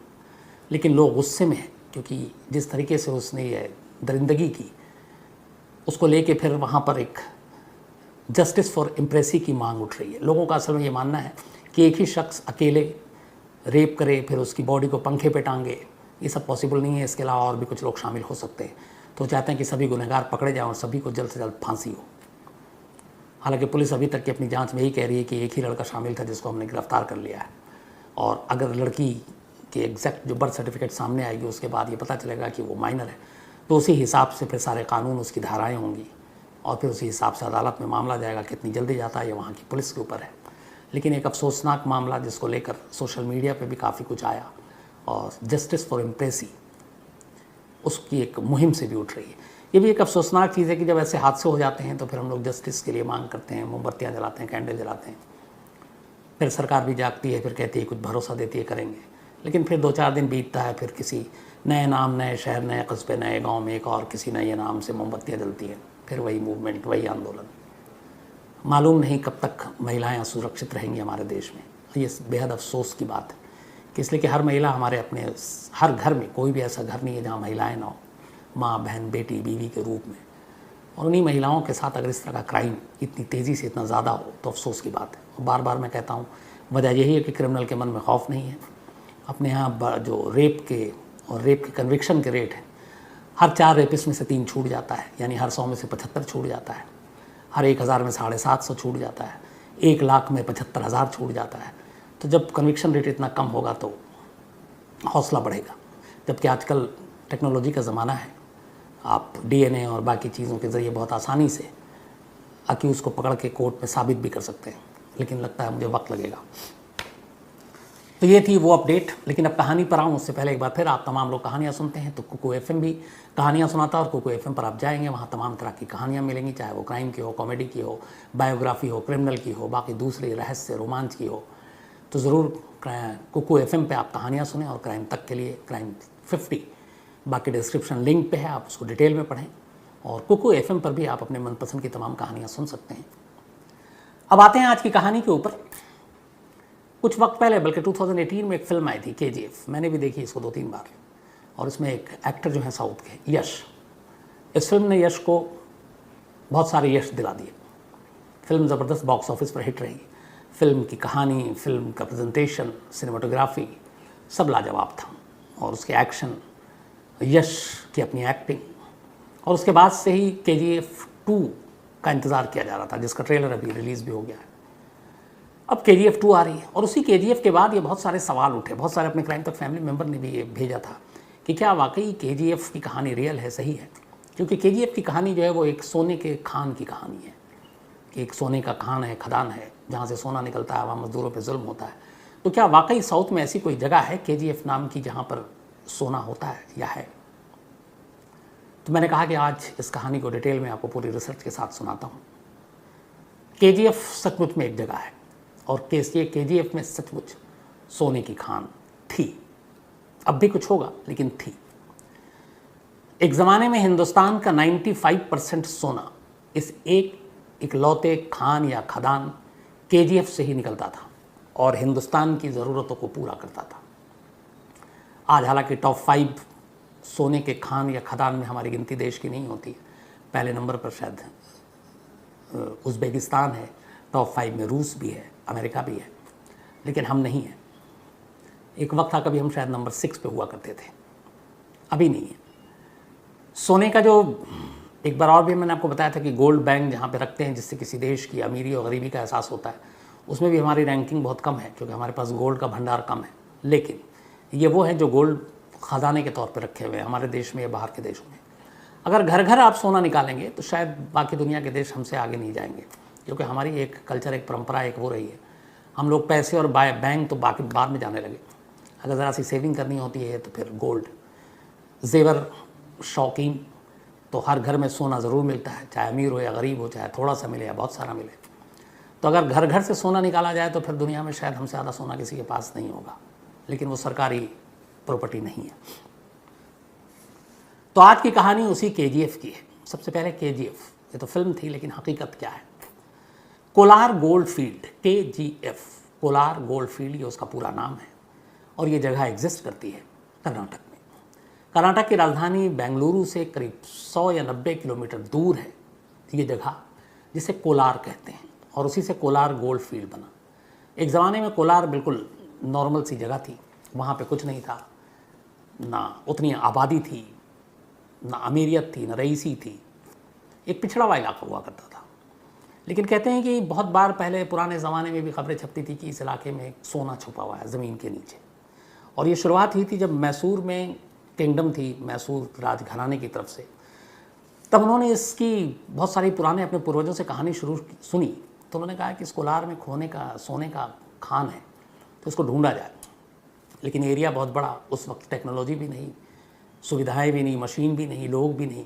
खुदाई बड़ी चीज़ होती है, और खुदाई करने के लिए तब हाथ और मज़दूर, आप एक दिन में कितने मज़दूर लगाएंगे और कितनी खुदाई करेंगे। तो धीरे धीरे वो चीज़ें होती नहीं, लेकिन ये है कि उस वक्त थोड़ी सी भी खुदाई करते थे तो कुछ कुछ सोना मिलता रहता था। तो उससे ये यकीन हो गया था कि इस कोलार फील्ड में सोना है कहीं ना कहीं। बहुत सारे लोग लगे रहे, कुछ इंडिविजुअल लगे रहे, कुछ और लोग लगे रहे। लेकिन फिर धीरे धीरे ब्रिटिश राज आया, अंग्रेज़ों ने हम पे हुकूमत की, अंग्रेज़ यहाँ आ गए। अंग्रेज़ों ने भी ये किस्सा सुना कि इस कोलार में बहुत सारा सोना है कहते हैं, लेकिन अब खुदाई और ये सारी चीज़ों की तरफ ध्यान नहीं था, क्योंकि अंग्रेज़ों को पहले हुकूमत करनी थी, बाकी जो चीज़ें सामने ख़जाना था वो लूट रहे थे। छुपे हुए ख़जाने की तरफ उनकी अभी जो है दिलचस्पी कम थी। लेकिन 1871 में हुआ ये कि एक माइकल लॉवेल नाम के एक रिटायर्ड ब्रिटिश फौजी इंडिया पहुँचते हैं। आने के बाद वो इंडिया में इधर उधर घूमते हैं। उन्होंने काफ़ी रिसर्च किया था और सर्वे पढ़ी थी कि इस कोलार गोल्ड फील्ड, उस वक्त जो कोलार था, यहाँ पे सोना दबा हुआ है और यहाँ काफ़ी सोना है। उन्होंने काफ़ी रिसर्च किया, बहुत सारे पुराने पेपर निकाले, काफ़ी मेहनत की, और मेहनत करने के बाद फिर उन्हें लगा कि यहाँ से सोना ढूंढना चाहिए, खुदाई होनी चाहिए। वो पहले शख्स थे माइकल लॉवेल, जो एक्स ब्रिटिश आर्मी से थे। अब उसके बाद उन्होंने कहा कि 1871 में वो आए, सब कुछ किया, 3-4 साल बीते, 1875 आ गया, 1875 में उन्होंने पहली बार जब उन्हें यकीन हो गया कि यहाँ पे सोना है, तब उन्होंने ब्रिटिश गवर्नमेंट को एक लेटर लिखा और कहा कि यहाँ पे सोना है, और अगर यहाँ पे खुदाई की जाए तो ब्रिटिश गवर्नमेंट को काफ़ी फ़ायदा होगा, काफ़ी माल मिलेगा। चूँकि माइकल लॉवेल एक इज़्ज़तदार, एक रिपुटेटेड शख्स, रिटायर्ड अफसर, उसकी बातों को हल्के में ले नहीं सकती थी ब्रिटिश हुकूमत ने मान ली। उसके बाद परमिशन दे दी कि ठीक है, आप इसको खुदाई करो। लेकिन अब वहाँ पे खुदाई करना बड़ा मुश्किल काम था। कैसे खुदाई हो? और माइकल के पास इतने पैसे भी नहीं थे, साधन भी नहीं था कि वो कुछ कर सके अकेले दम अपने ऊपर। तो उन्होंने कहा कि अब क्या करें, कैसे खुदाई करें, सरकार से इजाज़त भी मिल गई है। तब उन्होंने कहा कि ऐसे नहीं होगा, इसके लिए किसी इन्वेस्टर की ज़रूरत पड़ेगी। उन्होंने बड़ी कंपनियों को इधर उधर अप्रोच किया और आखिरकार एक कंपनी थी जॉन टेलर एंड सन्स, ये ब्रिटिश कंपनी थी। John Taylor and sons mining के काम में माहिर थी, तो उसको उन्होंने अप्रोच किया माइकल ने और कहा कि यहाँ पे सोना है, इसकी खुदाई करनी है। तो British company John Taylor and sons के पास इस माइनिंग का कॉन्ट्रैक्ट आ गया कोलार के। उन्होंने कहा ठीक है, हम इसको करते हैं। 5 साल लगे सारी चीज़ों को जोड़ने में। 1875 में परमिशन मिली थी। उसके बाद 1880 में आखिरकार इस कंपनी ने ओवरटेक किया इस कोलार को और इसके बाद अब वहाँ पे काम शुरू किया गया। लेकिन मुश्किल ये थी कि पहले तो मज़दूर लाना था, आसपास बियाबान कोई होता नहीं था। फिर आसपास से मज़दूरों को जुटाना शुरू किया गया। उन्हें कहा गया पैसे भी मिलेंगे। अब मज़दूर वहाँ आने शुरू हुए, उन्हें दिहाड़ी मिलने लगी। लेकिन कहते हैं कि बड़े जुल्म भी होते थे और उनसे बहुत काम लिया जाता था और हाथ से खुदाई होनी थी। एक आदमी, एक मज़दूर एक दिन में कितनी खुदाई करेगा। तो उनकी हालत बहुत ख़राब थी और फिर भी मज़दूर लगे रहे, कुछ जुल्म की वजह से, कुछ पैसे की वजह से, कुछ रोज़गार की वजह से। धीरे धीरे खुदाई शुरू हुई। लेकिन खुदाई जब शुरू हुई तो वो लगा इस कंपनी को कि जितना वो इन्वेस्ट कर रहा उतने पैसे तो आ नहीं रहे, क्योंकि खुदाई बहुत सुस्त रफ्तार से हो रही थी। उसे लगा कि हाथों से अगर खुदाई करेंगे या फावड़े से करेंगे तो बहुत ज़्यादा दिन तक नहीं चल पाएगा। तब फिर कंपनी ने तय किया कि वो कुछ मशीनें लाएंगे, उस वक्त की आधुनिक मशीनें, जिससे खुदाई हो ताकि तेज़ी से हो। और आखिरकार 1890 में इस कॉन्ट्रैक्ट को लेने के 10 साल के बाद जॉन टेलर एंड सन्स ने आधुनिक मशीनें खरीदी और उसके बाद उन मशीनों को कोलार लाया गया। ये मशीनें उस वक्त इतनी आधुनिक थी कि उसके बाद एक अगले 100 साल तक, 1990 तक, उन्हीं मशीनों के ज़रिए वहाँ खुदाई की गई। आप सोचिए कि कितनी अच्छी मशीनें होंगी। उसके बाद उन मशीनों को लाया गया। अब मशीनों को लाया गया तो खुदाई तेज़ी से होने लगी। खुदाई तेज़ी से होने लगी तो गहराई नीचे तक जाने लगी। अब उस गहराई में जाने की एक दिक्कत ये आई कि अब नीचे गहराई में तो मज़दूर पहुँच गए मशीनों के ज़रिए, अंदर अंधेरा। अब रोशनी का क्या इंतज़ाम करें, तब बिजली थी नहीं। बिजली पूरे देश में उस वक्त तक नहीं पहुँची थी। मैंने आपको बताया था ताज होटल की कहानी कि ताज पहला होटल था जिसमें 24 घंटे बिजली आती थी। तो अब क्या करें? तो अब इसी कंपनी के ज़रिए ब्रिटिश सरकार से बात की गई और कहा गया कि काम में रुकावट आ जाएगी अंधेरे की वजह से, क्योंकि दिन में भी वहाँ पे अंदर अंधेरा होता है, ज़मीन की खुदाई इतनी हो चुकी है।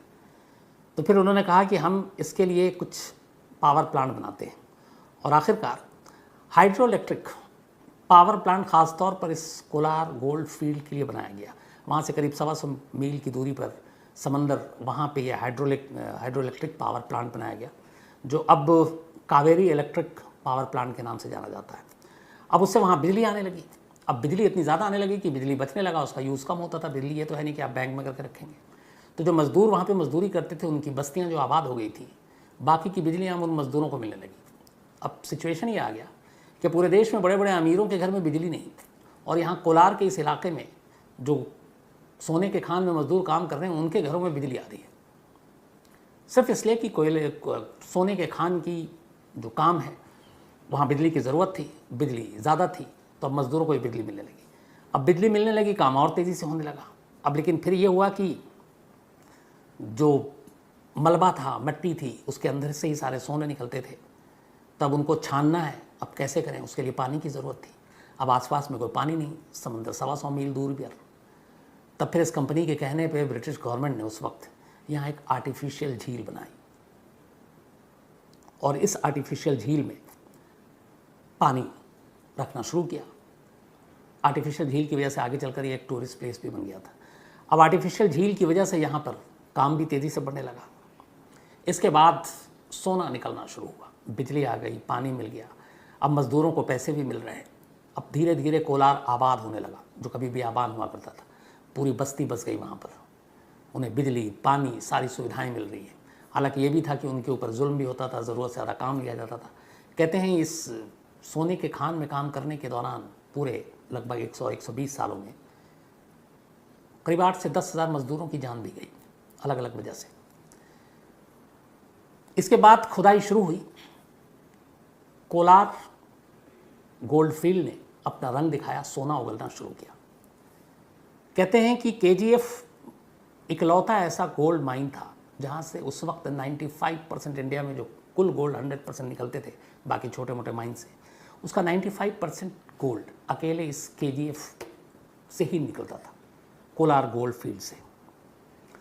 और इसके सोने निकलने लगे, अंग्रेज़ खुश, कंपनी भी खुश, सब कुछ ठीक चलने लगा। अब धीरे धीरे जब सोना इतना निकलने लगा तो इससे जो जुड़े हुए लोग थे कंपनी के या ब्रिटिश सरकार के, वो अब कोलार की तरफ रुख करने शुरू हुए।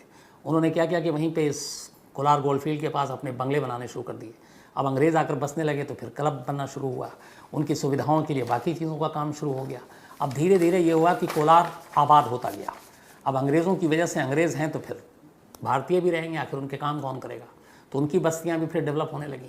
उसका एक वक्त ऐसा आया कि ये पूरा कोलार मिनी इंग्लैंड के नाम से जाने लगा, क्योंकि एक तो यहाँ का मौसम भी लगभग इंग्लैंड जैसा था, ठंड ज़्यादा रहती थी 12 महीने में ज़्यादातर। तब धीरे धीरे अंग्रेज़ अफसर आए, उनके परिवार के लोग आए और ये एक छोटा सा शहर डेवलप होता गया। कहते एक वक्त ऐसा आया जब करीब 2.5 लाख के करीब लोग इस इलाके में रहने लगे। मज़दूरों को भी पैसा मिल रहा था, गोल्ड भी ठीक ठाक निकल रहा था, सुख सुविधाएँ भी सारी हो गई थी। लेकिन इस दौरान में खुदाई करते करते, सोना निकालते निकालते लालच इतना ज़्यादा हो गया था कि इस कोलार गोल्ड फील्ड को इतना खोद दिया गया गहराई में कि दुनिया की ये सबसे, शायद दूसरी सबसे गहरी, एक तरह से एक गड्ढा कर दिया गया था। ज़मीन के नीचे 3 किलोमीटर, 3 किलोमीटर। अब आप सोचिए कि ज़मीन के नीचे 3 किलोमीटर की गहराई कितनी होगी। अब उस चक्कर में है कि 3 किलोमीटर गहराई तक जाना मज़दूरों का, वहाँ से गोल्ड लेकर आना, वो अपने आप में जोखिम भरा काम है। तापमान, टेम्परेचर सब बदल जाए, घुटन, ऑक्सीजन सब गायब हो जाए। वैसी सूरत में भी काम किया जिसकी वजह से बहुत सारे मज़दूर मारे गए, लेकिन काम चलता रहा। और करीब अगले 70-80 साल तक केजीएफ में खूब सोना उगला। इस सोने से खूब ब्रिटिश सरकार ने कमाया और ये सब कुछ काम होता रहा। लेकिन फिर ब्रिटिश हुकूमत गई। ब्रिटिश हुकूमत के जाने के बाद हिंदुस्तान आज़ाद हो गया। उसके बावजूद अगले 9 सालों तक इंडियन गवर्नमेंट ने भी उसी जो माइनिंग कंपनी थी उसको, जॉन टेलर एंड सन्स, उसी को ये ठेका दिया हुआ था और वही गोल्ड निकाल रहा था। मतलब ब्रिटेन छोड़कर देश को चला गया, हम आज़ाद हो गए, लेकिन अंग्रेज़ों की कंपनी अब भी माइनिंग कर रही थी और गोल्ड निकाल रही थी। लेकिन अब गोल्ड इतना निकाला जा चुका था वक्त से पहले कि धीरे धीरे यहाँ से गोल्ड निकलना कम हो गया और इसके बाद देश आज़ाद हुआ। 1956 में आखिरकार इस केजीएफ को फिर स्टेट गवर्नमेंट ने, कर्नाटक सरकार ने अपने अंडर में ले लिया। अब कर्नाटक सरकार की निगरानी में यहाँ से सोना निकाला जाने लगा। सोना बहुत कम निकल रहा था। फिर 1972 आया। 1972 में भारत सरकार ने एक कंपनी बनाई, BGML, Bharat gold mines limited. India में जितने भी गोल्ड की खुदाई होगी, खान होंगे, वो सब सेंटर के अंडर में होंगे, यानी इंडियन गवर्नमेंट के। तो स्टेट गवर्नमेंट से 1972 में भारत सरकार ने अपने अंडर में ले लिया और उसके बाद यहाँ पे माइनिंग का काम चलता रहा, काम करते रहे। लेकिन गोल्ड लगातार कम होता जा रहा था। हमसे पहले अंग्रेज़ी लगभग सब कुछ निकाल चुके थे, लेकिन गहराई इतनी हो गई, गोल्ड इतने निकाल लिए गए। कहते हैं अलग अलग फिगर है, 800 से 1000 टन के बीच में इस केजीएफ से गोल्ड निकाले गए। 800 से 1000 टन, अंदाज़ा लगाइए कितना गोल्ड होगा। खैर ये गोल्ड का काम चलता रहा, लेकिन फिर धीरे धीरे 1990s आया। 1980 के बाद यहाँ पे हुआ ये कि अब कंपनी BGML ने तो ले लिया, लेकिन अब मशीनें हो रही हैं, खुदाई हो रही है, मज़दूर लगे हुए हैं और गोल्ड निकल रहा बहुत कम। तो अब कंपनी को नुकसान ज़्यादा हो रहा, भारत सरकार को भी नुकसान ज़्यादा हो रहा है। वो पैसे लगा रहे हैं, 1000 रुपये रिटर्न में सोना मिल रहा है 100 रुपये का, तो वो कब तक खींचते। आखिरकार 2001 में भारत सरकार ने फैसला किया कि यहाँ पे माइनिंग का काम बंद कर दिया जाए। तो 120 ईयर्स, 120 साल के बाद केजीएफ में सोने के खान की खुदाई को रोक दिया गया, क्योंकि उसके रोकने की एक वजह थी। जो एक रिपोर्ट आई उसमें यह था कि पहले यहाँ पे जब मट्टी खोदी जाती थी, ज़मीन खोदा जाता था, तो 1 टन मट्टी के अंदर 47 ग्राम गोल्ड निकलता था। बाद में यही 1990 के बाद ये हुआ कि 1 टन में सिर्फ 3 ग्राम गोल्ड निकलता था, तो नुकसान ज़्यादा था। आखिरकार इस नुकसान की वजह से ही और गहराई ज़्यादा होने की वजह से, दुनिया में सबसे ज़्यादा गहराई सोने का कोई खान है तो वो साउथ अफ्रीका में, नंबर 2 पे केजीएफ था। तो भारत सरकार ने 2001 में इसको हमेशा हमेशा के लिए बंद कर दिया। अब बंद तो कर दिया, अब इससे मज़दूरों की हालत ख़राब हो गई। पहले मज़दूरों की फ़ीस दिहाड़ी कम की गई, लेकिन फिर और नुकसान होने लगा तो इसको बंद कर दिया गया। अब वहाँ पे सैकड़ों हज़ार मज़दूर काम करते थे, अब वो क्या करें। तो उसको लेके ये हुआ कि भैया उनके लिए अब भारत आज़ाद है, अपनी सरकार है, तो लोगों ने भी आवाज़ उठाई हमारी रोज़गार का क्या होगा। तो फिर ये हुआ कि भारत सरकार कुछ करेगी, लेकिन 2001 के बाद इसे बंद कर दिया गया। मजदूरों का आंदोलन चलता रहा, लेकिन किसी ने ध्यान नहीं दिया।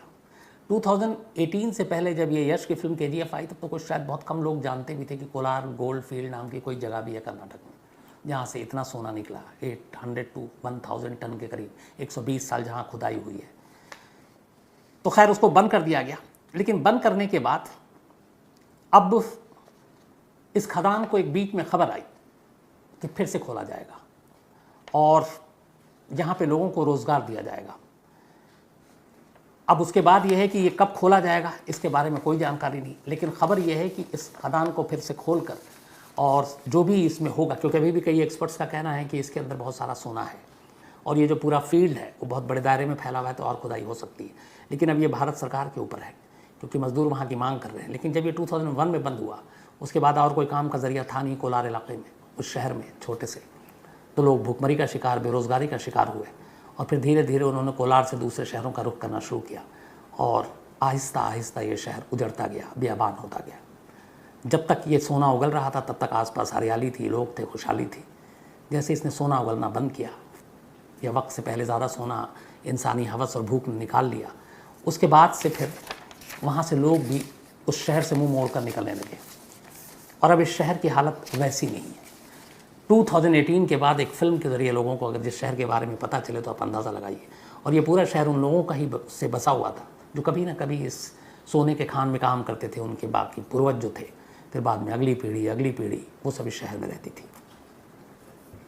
तो KGF जो फिल्म बनी उसकी रियलिटी ये है कि KGF नाम की एक चीज़ है, कोलार गोल्ड फील्ड कहते हैं, कर्नाटक में है, बेंगलोर से करीब 90 से 100 किलोमीटर की दूरी पर है, कोलार शहर में है।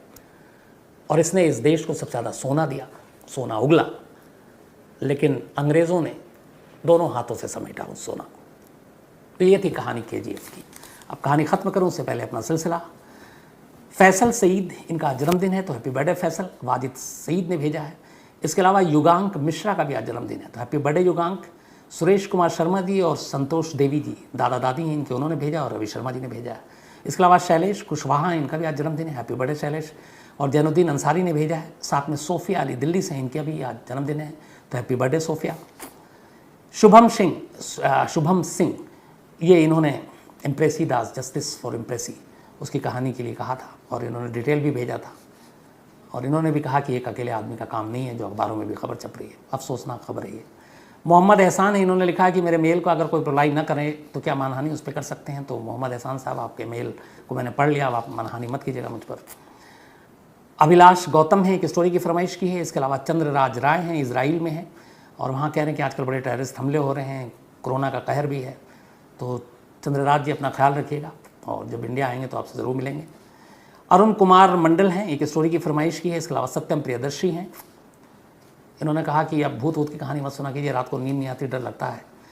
बिसंजीत भट्टाचार्य जी हैं, एक स्टोरी की फरमाइश इन्होंने भी की है। इसके अलावा नागेश तोवारकर हैं, इन्होंने एक इंटरेस्टिंग स्टोरी भेजी थी, लेकिन नागेश जी वो फेक स्टोरी है, फिर किसी दिन बताऊंगा कहानी में। रितेश कुमार झा हैं, दरभंगा से, एक स्टोरी की फरमाइश की है। मोहम्मद सरफराज अली है, इन्होंने भी एक कहानी की फरमाइश की है। इसके अलावा डैनियल हैं, स्विट्ज़रलैंड से, एक कहानी की इन्होंने भी फरमाइश की है। अब्दुल रहमान ने भी फरमाइश की है। करण उप्पल जी हैं, इन्होंने सीधे 4 स्टोरी की फरमाइश की है, कनाडा से हैं, जल्दी पूरी करता हूँ। डॉक्टर हेमंत अधिकारी हैं, ये WHO वर्ल्ड हेल्थ ऑर्गेनाइजेशन में SMO हैं और सोनभद्र में है, एक स्टोरी की फरमाइश इनकी तरफ से भी है। राहुल द्विवेदी हैं, लव यू टू राहुल। इसके अलावा सरफराज अली हैं, भव्यराज सिंह शक्तावत हैं, इन्होंने भी कहा प्लीज़ भूत की स्टोरी मत सुनाया कीजिए, डर लगता है। रितेश तिवारी, वैसे तो डर मुझे भी लगता है। रितेश तिवारी हैं। रमेश अरोड़ा हैं। इसके अलावा अवाना मंजीत हैं, इटली से, थैंक यू सो मच आपके मेल के लिए। हृदय प्रताप शर्मा हैं, थैंक यू सो मच आपके मेल के लिए भी। आशु वर्मा हैं। इसके अलावा निशांत रुद्र सिंह हैं, लखनऊ से, और सांपों को बचाने और जो सांप इंसानों को काटे उन इंसानों को बचाने का काम करते हैं, कहानियाँ सुनते हैं। Thank you so much Nishant ji, आप अच्छा काम करते हैं। जब भी लखनऊ आऊँगा आपसे ज़रूर मिलूंगा। माधव साबले हैं और साथ में सुभाषी शर्मा जी भी हैं, तो थैंक यू सो मच आप तमाम लोगों के मेल के लिए, कहानियों की फरमाइश के लिए। अब आपसे मुलाकात होगी कल रात 9 बजे किसी नई कहानी के साथ, तब तक अपना ख्याल रखिएगा। Thank you very much.